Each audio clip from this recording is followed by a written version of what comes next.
ইরানে যুক্তরাষ্ট্রের হামলায় জাতিসংঘ মহাসচিবের উদ্বেগ।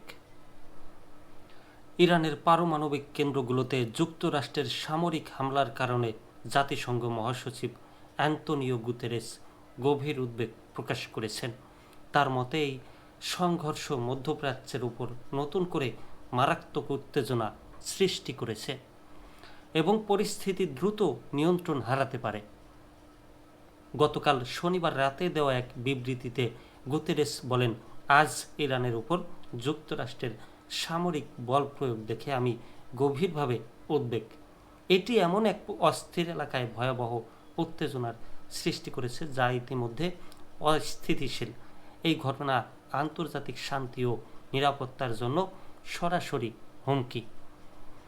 তিনি আরও বলেন, এই সংঘাত দ্রুত নিয়ন্ত্রণের বাইরে চলে যেতে পারে। এর ফলে নিরীহ বেসামরিক জনগণ, পুরো অঞ্চল এবং বিশ্ব মারাত্মক পরিণতির মুখোমুখি হতে পারে।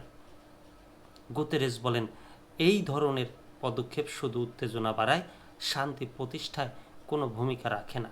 তিনি বিশ্বজুড়ে সব দেশের প্রতি আহ্বান জানান যেন তারা জাতিসংঘ সনদ ও আন্তর্জাতিক আইনের প্রতি সম্মান প্রদর্শন করে। মহাসচিব আরও বলেন, এই সংকটাপূর্ণ সময় শান্তির পথ অনুসন্ধান করা জরুরি। বিশৃঙ্খলার দিকে না গিয়ে এই পরিস্থিতির কোনো সামরিক সমাধান নেই। একমাত্র পথ হলো কূটনৈতিক সংলাপ এবং একমাত্র আশা শান্তি। এর আগে মার্কিন প্রেসিডেন্ট ডোনাল্ড ট্রাম্প ঘোষণা দেন, যুক্তরাষ্ট্র ইরানের 3টি প্রধান পারমাণবিক স্থাপনায় সফল হামলা চালিয়েছে। ফোর্দো, নাতানজ ও ইস্ফাহান। যদিও এই সময়ের মধ্যে ইরান জানায় তারা হামলার আগেই এসব কেন্দ্রকে ফাঁকা করে রেখেছিল, তাই বড় ধরনের ক্ষতি হয়নি।